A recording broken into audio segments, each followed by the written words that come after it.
This move opens lines for the queen and king's bishop, and aims to control the center of the board, setting up an aggressive and flexible opening. This move initiates the Sicilian defense. Black's most popular and ambitious reply to 1, e4, immediately creating an asymmetrical pawn structure and fighting for central control. This move initiates the most common and theoretically rich line of the Sicilian defense, allowing white to control central squares and prepare for development. This move, 2, d6, signals black's intention to enter the classical Sicilian defense, preparing to develop the kingside bishop to e7 or g7 and create a solid pawn structure. This move aggressively challenges black's central pawn control, aiming to open lines for white's pieces and create an imbalanced pawn structure, characteristic of many Sicilian defense variations. This move correctly opens the c-file, creating an unbalanced pawn structure and initiating the main lines of the Sicilian defense, leading to dynamic and often tactical middle games. This move initiates the open Sicilian, a sharp and popular variation where white aims to exploit the central pawn majority and active piece play against black's less developed position.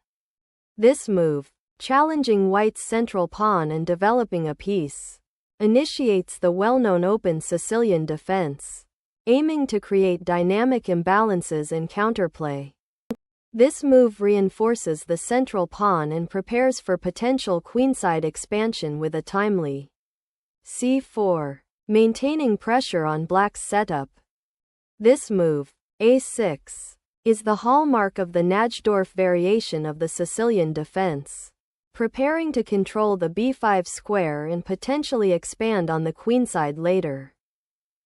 This move, bg5, is a standard continuation in the Sicilian defense, specifically entering the Velimirovic attack, aiming to put immediate pressure on black's kingside and potentially disrupt their pawn structure, or coordinate an attack. This move solidifies the pawn structure in the center and prepares to develop the queen's bishop, anticipating white's possible king's bishop development or aggression on the kingside. This move prepares to develop the queen to a more active square, supporting the pawn on e4 and potentially linking with the kingside pieces for a future attack. This move challenges white's advanced bishop, forcing a decision that will clarify the pawn structure and potentially open lines for further tactical play. This move develops the bishop to a more active diagonal, supporting the central pawn push and potentially preparing for queenside castling by clearing the queen's path. This move 8, ing4 is an aggressive pawn-grabbing attempt that aims to exploit white's slightly misplaced bishop on e3, but it often leads to a loss of tempo and a weakened king's side if black isn't careful with the subsequent defense. This move repositions the knight to a more stable square, supporting the central pawn advance and preparing to contest the d5 square while avoiding the bishop's current threat. This exchange, a typical variation in the Najdorf Sicilian, sacrifices the knight to dislodge white's bishop and disrupt white's harmonious piece development, potentially opening lines for black's pieces. This move recaptures the knight, centralizes the queen, and prepares for castling, maintaining white's central pawn majority in this Sicilian Najdorf variation. This move develops a knight to a more active central square and prepares for potential pawn breaks, with d5 contesting the center and seeking counterplay. Developing the bishop to e2 prepares to castle kingside and connects the rooks, a standard prophylactic maneuver in this variation of the Sicilian defense. This move develops a piece towards the center and prepares for kingside castling, a standard defensive maneuver in this variation of the Sicilian defense. This move, castling kingside, is a standard development maneuver in the Sicilian defense, specifically the Najdorf variation after 11, b7, securing the king's safety and preparing to connect the rooks for future play. White has completed kingside castling, and black's reciprocal move mirrors this, securing the king and preparing to connect the rooks for future central or queenside action. This move on the d-file supports potential pawn advances in the center and prepares to contest the open file, aligning with common strategic goals in this Sicilian variation. This move begins to develop White's queenside initiative, aiming to gain space and potentially create attacking chances on that flank. This move initiates a pawn storm on the kingside, aiming to create attacking chances by opening lines against black's castled position, a common strategic idea in the Sicilian defense. This move prepares to challenge White's queenside pawn majority and potentially develop the bishop to a more active diagonal, aiming to control the central dark squares. This move repositioning the bishop to f3 prepares to bring it back to g2, supporting a potential kingside pawn storm and improving its scope along the long diagonal. This move aims to reroute the knight to a more active square, potentially attacking the bishop on e3 and controlling the d4 square, while also preparing to advance the b-pawn further. The move b2, while seemingly passive, prepares to recapture on e2 with a bishop if the knight on d7 is ever exchanged, and also aims to contest the vital diagonal that the black bishop on e7 is currently on. This move initiates an exchange of knights, aiming to disrupt White's pawn structure and gain more active piece play on the queenside. This exchange simplifies the position and removes black's active knight from the queenside, reinforcing White's control of the center and the d-file. This pawn capture on c4 opens the b-file for black's rook and creates a passed pawn for White on the c-file, leading to a strategically imbalanced position.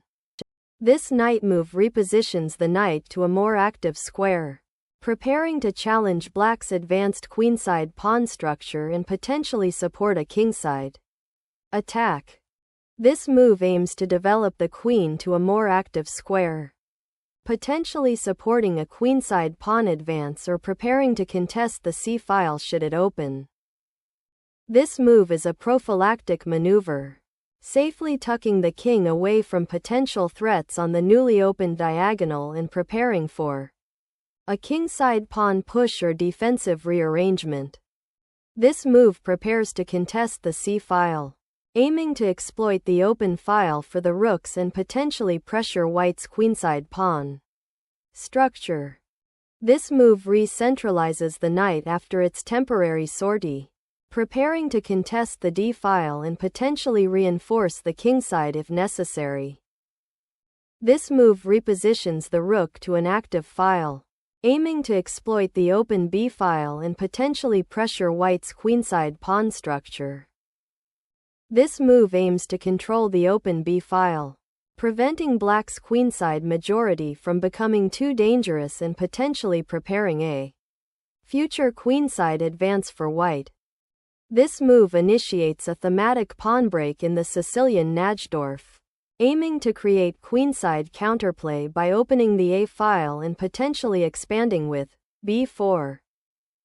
This move aggressively pushes the f-pawn, aiming to open lines on the kingside and create attacking chances, potentially disrupting black's queenside pawn structure or forcing concessions. This move challenges White's rook and aims to disrupt White's pawn structure while creating counterplay on the queenside.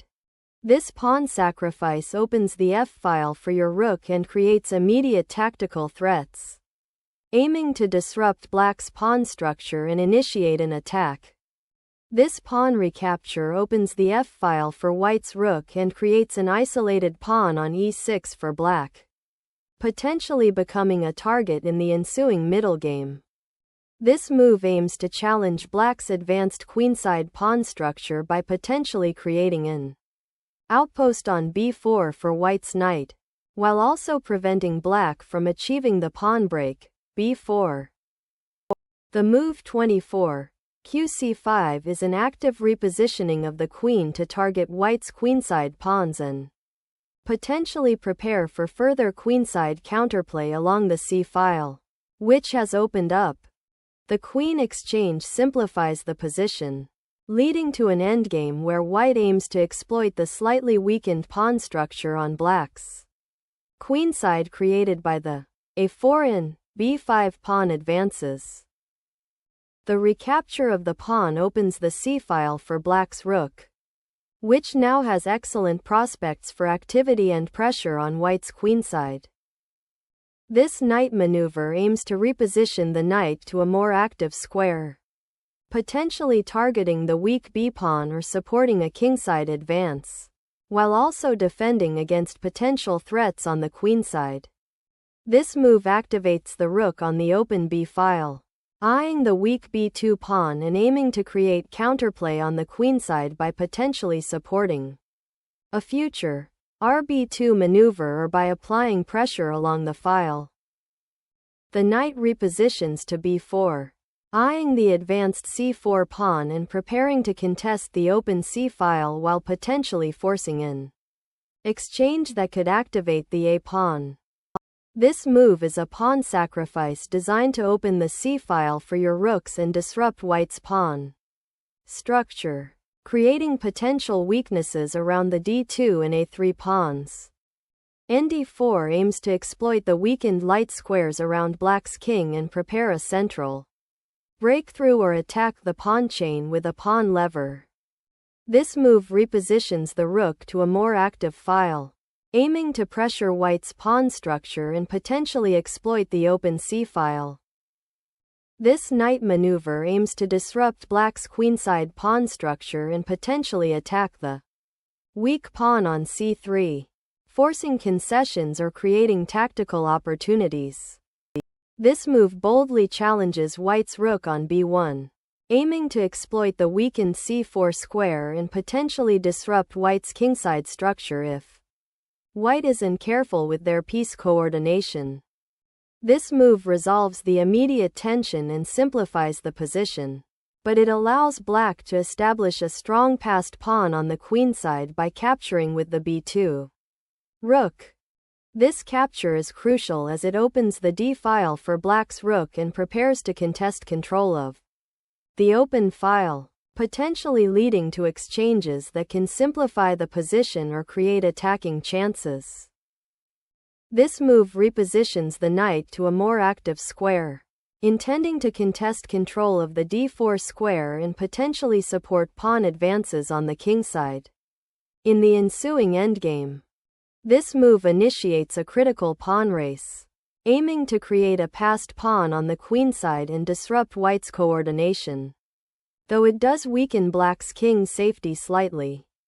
This move repositions the knight to a central outpost, aiming to pressure black's weak pawn structure and potentially create threats along the e-file, while also preparing to support a future pawn advance. This move activates the bishop, preparing to challenge white's knight and potentially create complications by offering peace exchanges or attacking pawns. This rook sacrifice aims to eliminate black's advanced queenside pawn and break open the c-file, aiming to exploit white's central pawn majority in the ensuing endgame. This move recaptures the knight, fundamentally altering the pawn structure to create a passed c-pawn for black, which will become the primary strategic objective to support. This move aims to solidify white's pawn structure and prevent black's c-pawn from advancing further, preparing to contest the open c-file. The bishop now repositions to f6, aiming to control the key c3 diagonal and potentially support the c4 pawn's advance while also defending the kingside. This move is crucial as it removes the strong bishop on b5, preventing further undermining of white's queenside pawn structure and simplifying into a more manageable endgame. This exchange simplifies the position, removing a key defender of white's advanced pawn structure and giving black a more active bishop on the long diagonal. This move recaptures the pawn and simplifies the position, but it allows black's bishop to become very active on the a2-8 diagonal. The bishop retreats to e8 to defend the critical b2 pawn and to reposition for potential future defensive or offensive roles, though black is in a difficult endgame with white's connected passed pawns. The rook on b4 aims to control the b-file and potentially support a future pawn push, while also keeping pressure on black's queenside pawns. This move sacrifices a piece in an attempt to disrupt white's pawn structure, but it fails to achieve adequate compensation for the material lost. This recapture on c4 strengthens white's pawn structure and opens the c-file for the rook, aiming to exploit the pinned black bishop. This move strategically places the bishop on a prominent diagonal, aiming to control key squares and potentially disrupt white's pawn structure on the queenside. The rook on b4 is strategically positioned to control the b-file and put pressure on black's pawns, while also being ready to defend against any potential threats on the queenside. Black recaptures the pawn, aiming to improve the bishop's activity and potentially create a passed pawn on the queenside after further pawn advances. The rook on b6 is now powerfully placed on an open file, targeting the enemy queen and controlling the critical 7th rank. The king seeks shelter and activity, preparing to join the fight from its new, safer square.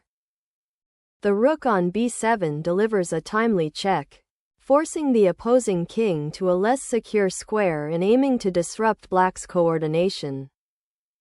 This move tucks the bishop away from danger, but more importantly, it prepares to support a potential pawn push with a5 or a4, aiming to create counterplay on the queenside. This move initiates a powerful pawn advance, aiming to create a passed pawn on the kingside and restrict black's pieces. This move aims to create a passed pawn on the queenside by advancing the a-pawn, forcing white to decide whether to capture it or allow it to advance further, potentially creating counterplay. The king's journey towards the center in the endgame is often a strategic imperative to participate in the fight for control and opposition.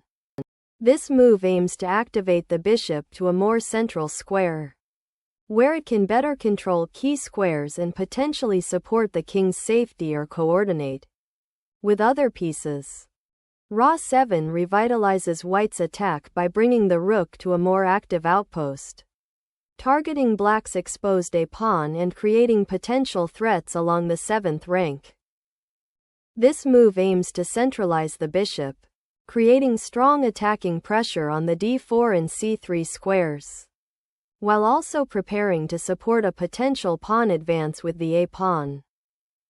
This move repositions the king towards the center, creating a safer square and preparing to support the rook on the a-file for potential future play. This move activates the pawn, aiming to create a passed pawn and potentially disrupt white's coordination, though it might be vulnerable to immediate capture. The king is seeking refuge on the kingside to avoid further checks and prepare for potential pawn pushes or piece activity in the endgame. With the white king venturing out to the center, black's move consolidates the king's safety and prepares for further activity in the endgame. The move g4 aims to create an escape square for the king on g2 and simultaneously prepares to push the h-pawn, which could threaten the black bishop on d5 and potentially open lines for white's rook on a7. This move repositions the bishop to attack the weak a3 pawn, aiming to disrupt white's structure and potentially create counterplay on the queenside. This move repositions the rook to the 7th rank, aiming to control more territory and potentially threaten the black king or create mating. opportunities in conjunction with the other rook. This move activates the bishop, bringing it to a more central and active diagonal, aiming to exert pressure on white's kingside and potentially support a future advance of the a-pawn.